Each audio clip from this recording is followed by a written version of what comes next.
This is Andrew Klavan on The Culture.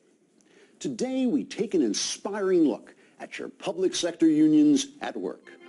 Everywhere you turn these days, your public sector unions are hard at work protesting cutbacks to public sector unions. Bunch of wimps, bunch of sissies! Every once in a while, you gotta get out of the streets and get a little bloody when necessary.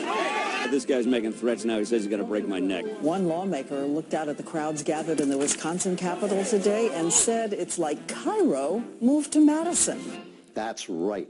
The public sector union protests are just like the protests against tyrants in the Middle East, because elected American officials working to reform public sector unions are like Middle Eastern tyrants in the sense that In order to appreciate our public sector unions as they deserve, let's take a look at how they operate.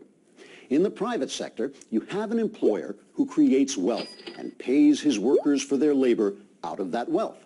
If the employer is greedy or cheap and pays unfairly, the workers may organize into a union. The union can then demand higher and higher pay and benefits until the employer goes out of business and is thus taught an important lesson about being nice, while all his now unemployed workers enjoy a hearty laugh at his discomfiture. But with a public sector union, the employer is you, the taxpayer. And the public sector unions you pay for are so effective that not only do their workers have greater job security than you, their salary and benefits are also often much higher. Now, you may say, hey, wait a minute. If I'm paying the public sector worker, how can he make more than I do?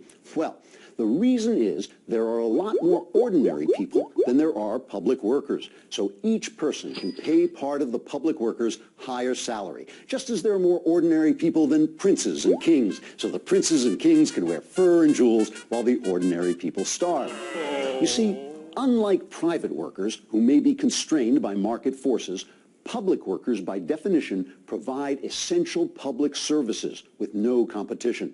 The only real negotiating power you, their employer, have is the power to vote in a governor who will stand up to them in negotiations. But wait, public sector union contributions help elect the governor, so your negotiator may be beholden to them. If your governor gives more of your money to the union has more money to help re-elect your governor.